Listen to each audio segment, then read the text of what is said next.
মর্যাদা দেওয়ার জন্য, দাফন করার জন্য কবরস্থানে নিয়ে যান, ওইটার আবার একটা ফিও আপনাকে কিন্তু দিতে হবে। তার মানে মরার পরেও এই দেশে নিস্তার নাই, মরার পরেও এই দেশে ফি দিতে হয়, মরার পরেও এই দেশে মৃত্যুর ফি দিতে হয়।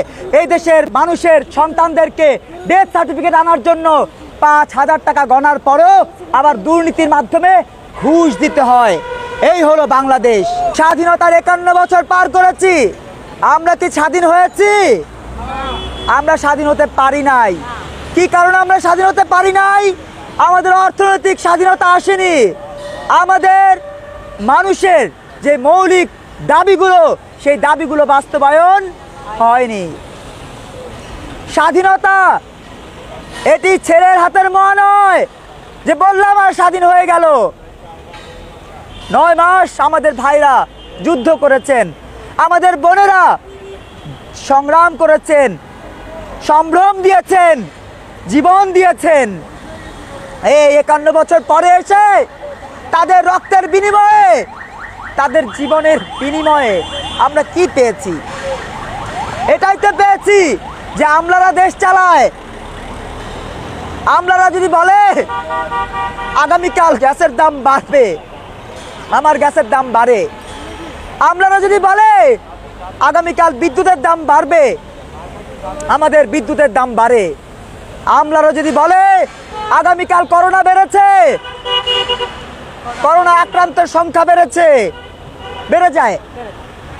সেই মহান আল্লাহ তাআলার যে বাণী, আমি যদি বলি হও আর অমনি হয়ে যায়। এখন আমলারা সেই আল্লাহর কাতারে এসে দাঁড়ানোর চেষ্টা করছে।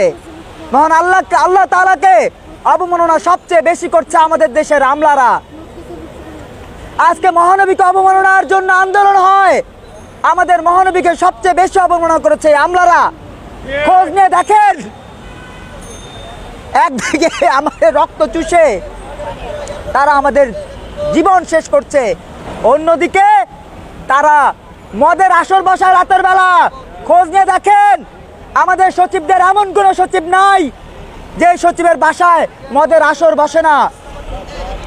এমন কোনো সচিব নাই যে সচিব রাতের বেলা মৌজ মাস্তির আসর বসায় না। এমনকি আমাদের এমপিদের অধিকাংশই সেই মদের আসরেরই ক্রিয়নক নটরাজ। আমাদের মন্ত্রীদের অধিকাংশই এই মদের আসরের নায়ক। তার প্রমাণ সর্বশেষ মুরাদ হাসান প্রমাণ দেয় নাই যে মদের আসরের সবচেয়ে বড় নায়ক, বড় খলনায়ক এই মুরাদ হাসান। তার মানে মুরাদ হাসানদের মতো অসংখ্য মন্ত্রী এই মন্ত্রী পরিষদে রয়েছে। যেই মন্ত্রী পরিষদে মুরাদ হাসানদের মতো মাতাল লম্পটেরা থাকে, সেই মন্ত্রীর দেশে কখনোই গ্যাসের দাম কমানোর আন্দোলন সফল হবে না। তবুও আমাদেরকে চেষ্টা করে যেতে হবে, জনগণকে চেষ্টা করে যেতে হবে। জনগণ যদি চায় সেক্ষেত্রে গ্যাসের দাম কমবে, সেক্ষেত্রে বিদ্যুতের দাম বাড়ানোর প্রস্তাব দেওয়া হয়েছে, সেই প্রস্তাব থেকে সরে আসবে বাংলাদেশ। আর যদি জনগণ না চায়, গ্যাসের দাম বেশি দিতে হবে, বিদ্যুতের দাম বেশি দিতে হবে, পানির দাম বেশি দিতে হবে, তেলের দাম বেশি দিতে হবে, গাড়ি ভাড়া বেশি দিতে হবে, বাড়ি ভাড়া বেশি দিতে হবে। এবং সর্বশেষ যখন কাফনের কাপড় কিনতে যাবেন, তখন কাপড়ের দামও বেশি দিতে হবে, কেননা কাফনের কাপড়ের দামও বেড়েছে।